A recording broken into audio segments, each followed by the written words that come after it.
Joanna Sustento ist Klimaaktivistin. Sie kommt aus Tacloban auf den Philippinen.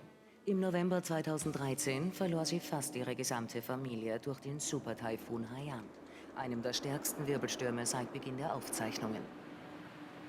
Innerhalb weniger Stunden starben mehr als 10.000 Menschen. Über 14 Millionen wurden obdachlos. Seither reist Joanna um die Welt und gibt der Klimakrise ein Gesicht. Short-term gain is not worth losing people's lives and livelihood. Sie protestierte gegen Ölbohrungen in der Arktis. Sie fordert, dass die größten Öl- und Gasunternehmen strafrechtlich zur Verantwortung gezogen werden. Und sie ist Teil von Library, einer Storytelling-Plattform, die die Geschichten ihrer Community erzählt und sich für Klimagerechtigkeit einsetzt. This is about us, the people. Neon Green Network präsentiert Joanna Sustento.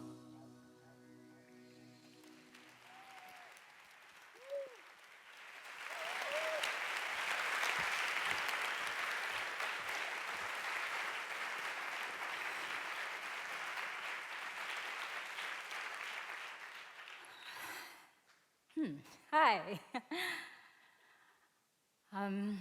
Okay, so now, this is going to be interesting. I want you all to close your eyes. Seriously, for a moment. Please close your eyes. And imagine this. Just like any other day, I wake up to the music of the Beatles playing on the stereo. My 60-year-old parents were avid fans, especially my mom. I go out of my room to the dining table and find my father taking a sip of his morning coffee as he discusses current events with my older brother. Being lawyers, their discussion eventually turns into a debate, and the only person who can pacify the situation is my 3-year-old nephew, who is calmly eating his breakfast: eggs, banana, and sweet potato, especially made by his dad, my eldest brother. I go to the kitchen and find my mom cooking champorado. It's rice mixed with cocoa, while dancing to the music of the Beatles. She glances at me with her wonderful smile and says, "Good morning, baby." Yes, at 22 years old, I am still her baby. I embrace her from behind and dance with her, as my sister-in-law feeds me the French toast she's prepared. It was a typical happy Thursday morning for our family. Now imagine this. 2 days later, I am awakened by the strange howling of dogs.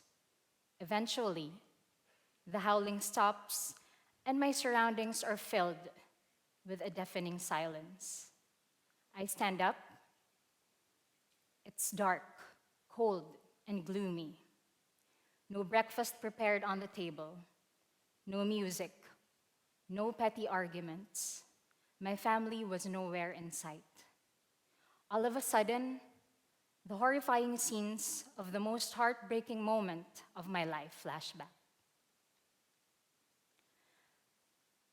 Almost 6 years ago, on November 8, 2013, my family and I were in an epic battle amidst the wind, the rain, and the 15-feet-high storm surge brought by the strongest storm ever recorded in human history.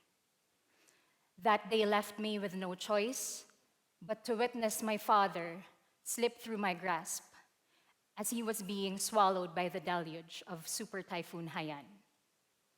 It was the day I watched my mother die in my arms, and I was forced to make the most difficult decision of letting her go so I may live. You can now open your eyes. In a span of 2 hours, just like the thousands of people in my community, I lost everything I've ever loved and known. Haiyan took away my parents, my eldest brother, my sister-in-law, and my 3-year-old nephew, leaving only me and my older brother as survivors. Witnessing death, taking away your family one by one, it makes you think that maybe giving up isn't bad after all. Because what is life going to be now that the people you love the most are gone? You realize that social status, material possessions, career, accomplishments, money, all these mean nothing if you do not have a family or at least someone to genuinely share it with. When the wind and rain had stopped, when the surge had receded, when the typhoon had died down and left my community in catastrophic ruins, everyone thought the storm was over. Little did we know that the real storm, the struggle for those of us who were left behind, was just about to begin. As my brother and I walked the streets of Tacloban, I looked at the city's mountain range. I was surprised to see that the abundant greenery was now brown and dull. Not a single tree survived the storm. Half the roads were blocked with piles of debris. The stench of death filled the humid Tacloban air. Cadavers of humans and animals surrounded the city, and people looking like zombies were all over the streets, walking with no clear direction. It was as if a sheet of cloth was forcibly pulled from underneath us and left the whole city devastated. All I wanted was to go home. All I wanted was to feel the comfort and security of my family. But where do you go when your home has been washed away? What do you do when your strongest support system, your family, whom you love the most, is gone? Who do you hold on to? How do you move forward when the future seems to be a blur? When reality sank, I just wanted to leave Tacloban and never ever come back. I felt so broken, exhausted, everything just hurt. My depression was taking its toll that it came to a point wherein I regretted my decision to choose to be alive because it meant I had to wake up every single day with that void in my heart, with that yearning for comfort and familiarity that only my parents can ever fill. I had to wake up every single day with the uncertainties that it was all up to me now. I felt that I cannot afford to fail anymore because my family is gone. And the fear of failure made me scared to take risks. It made me unambitious and mediocre. I just wanted to run away from it all because home did not feel like home anymore. But I didn't know where to go. I have never felt so miserable in my entire life, but I needed to keep going because it was not only me who was hurting. It was not only me who was grieving the loss. I needed to stay strong for my older brother, for the rest of my relatives, and for my friends. I needed to believe that somehow, someday, things will just add up and make sense, even though it seemed unimaginable.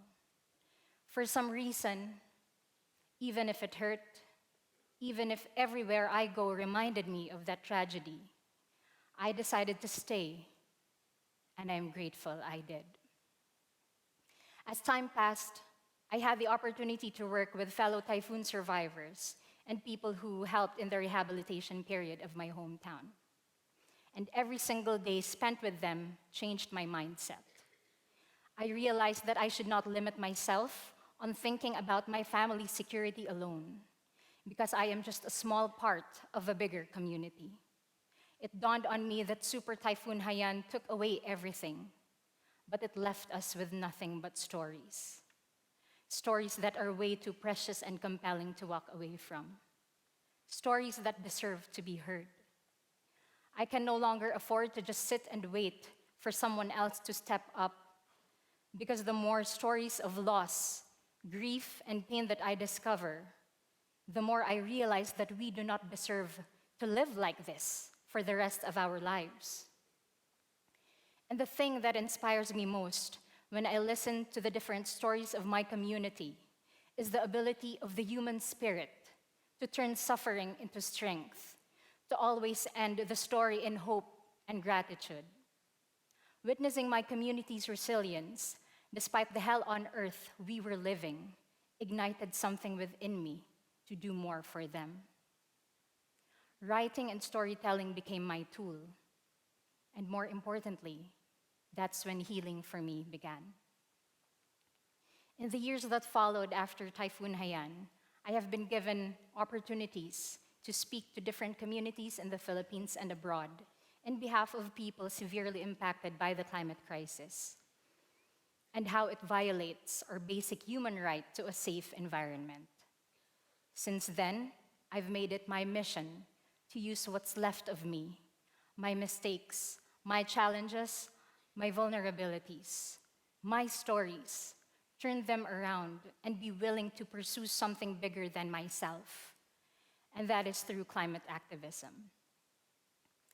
To the global north, the impacts of the climate crisis is something that's going to happen in the distant future. But to us in the Philippines, it is the reality we are currently living and have been adapting and enduring in the past years. The climate crisis is as real as a father who has worked all his life only to wake up one day and realize that his livelihood has been torn apart. It is as real as a mother bearing the agony of looking for her missing husband all day and sleeping beside the dead bodies of her children at night.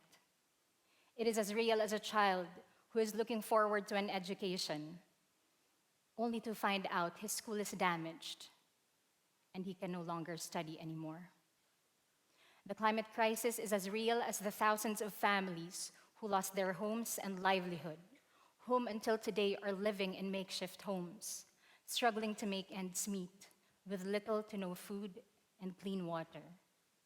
It is as real as the thousands of survivors who lost their families, and with it, their dreams and ambitions. A year after the onslaught of Typhoon Haiyan, we were anticipating the landfall of another super typhoon. And I cannot articulate how exhausting it is to feel so helpless as I waited for the damage it would bring to my city. Then I thought, is this it? Is this all we can do, to wait for another super typhoon to happen? Are we just going to record the casualties, the injured, the missing? Are we just going to wait for relief and aid from foreign countries every time we are met with catastrophes? Are we just going to rebuild and rehabilitate every time super typhoons such as Haiyan wreck our homes, buildings, and livelihood? We are a community living in a great injustice because we are least responsible for the climate crisis, but we are the ones who are gravely affected by its impacts. We do not have the luxury to deny and debate about it because we are too busy and, frankly, too exhausted from surviving one catastrophe after another. My journey with climate activism began when I met individuals and organizations from frontline communities who, despite it all, continue to emerge and fight for our basic human right to a safe environment. In the Philippines, there is a landmark petition filed by brave Filipinos, typhoon survivors, farmers, fisherfolk, and environmental organizations to investigate the responsibility of 46 fossil fuel companies for human rights impacts from climate change. Some of these corporations are Shell, ExxonMobil, Total, BP, Chevron, Suncor. The petitioners have asked the Commission on Human Rights of the Philippines to order these corporations to submit their plans on the steps they will take to eliminate, remedy, and prevent the devastating effects of climate change in the Philippines. But after a series of public hearings in Manila, New York, and London, none of the respondents have showed up. They have remained silent, but the growing global movement for climate justice remains stronger as we continue to resist. We resist a life where tragedy seemed to be the new normal. We resist a life that hinders us from dreaming big, for fear that these dreams will be just a stagnant reminder of a future we will never have. 4 years into this battle, we are now waiting for the resolution of the petition this coming November. The outcome of this petition is a significant step towards getting the justice we truly deserve, and at the same time would spark hope and concrete action for vulnerable communities all over the world. Indeed, when Haiyan struck, the world gained a new perspective about climate change. It is not just about warming oceans, dying polar bears, melting ice caps in the Arctic. When we talk about the climate crisis in the Philippines, and especially in Tacloban, we talk about losing everything we've ever loved and worked hard for. The courage of the people I meet in this journey and what they stand for is what fuels my motivation to move forward despite the constant pendulum of hope and despair. 3 years into my activism, I have been given the rare chance to go on board the Greenpeace Arctic Sunrise ship and sail through the Arctic in 2017. I was one of the activists who participated in a peaceful protest against the Norwegian government's plans for opening up new areas of oil drilling. I stayed on the ship for almost 3 weeks and shared our story to the youth and Parliament of Norway. So this was me swimming in Arctic waters with depths ranging 300 to 400 meters. And fortunately, I didn't ask the ship crew how deep it was. Otherwise, I would have not have done it. I don't know. But as I was swimming in Arctic waters, holding on to this banner that says, "Choose paper over oil," I realized that in 2013, I was immersed in storm waters out of circumstance. But that year, I returned to the waters out of choice. Because I believe I was not doing it just for myself. I was doing it for every parent who lost a child, for every brother or sister who lost a sibling, for every aunt or uncle who lost a niece or a nephew. I was doing it for my whole community. Last year, I went on an amazing journey for a month here in Europe. I was one of the volunteer activists who participated in another peaceful protest against the biggest coal power plant located in Poland. And then I was finally able to join the climate pilgrimage. It is a 1,500-kilometer walk across 6 countries over 65 days from Rome to Poland. The goal of the pilgrimage is to bring the message of Pope Francis' encyclical and engage communities all over Europe to talk about climate change, how all of us coming from the different parts of the world is affected by it, and why collective action is important. When we reached Katowice, Poland, where the UN Climate Summit was held, I was able to speak to Patricia Espinosa, the Executive Secretary of UNFCCC, and shared my community's story of climate impacts, resistance, and activism.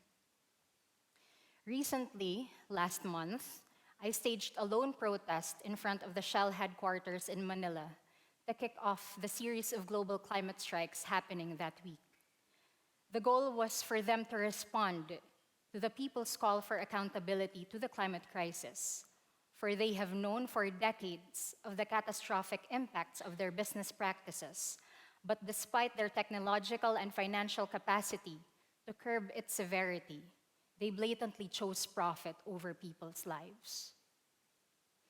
In less than 2 hours into my peaceful protest, I was carted away by 40 police officers and was sent to their precinct for questioning. Few hours after, I returned to the site to deliver my open letter to Shell and told them that my community is demanding justice for the thousands of lives killed and for the hopes and dreams that will never come to fruition because of greed, apathy, and deceit that the fossil fuel industry created. I believe that the collective voice of climate-impacted communities from all over the world is vital in the global fight for our climate, because we are witnesses of extreme weather events.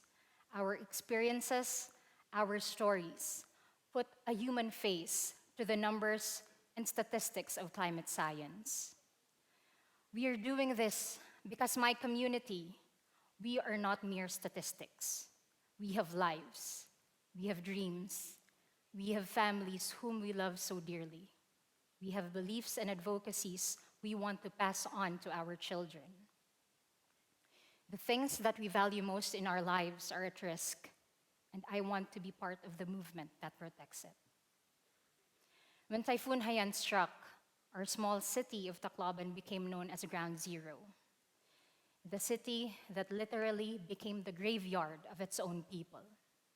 But we strongly refuse to be known just as hapless victims of typhoons.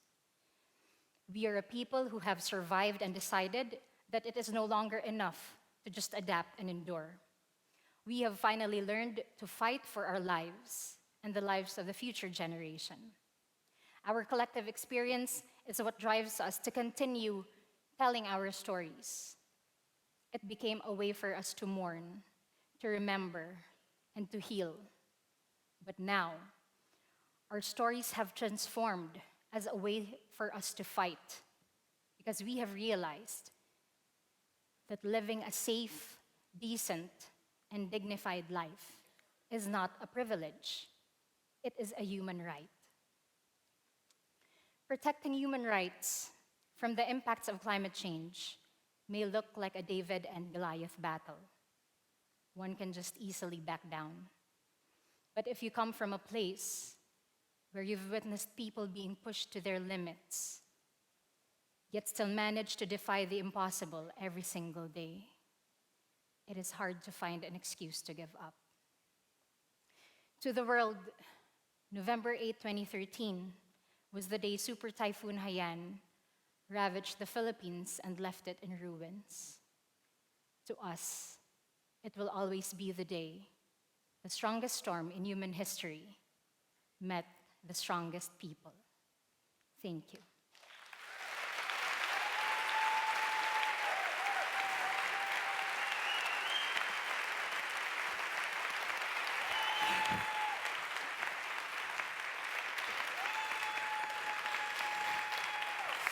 Thank you.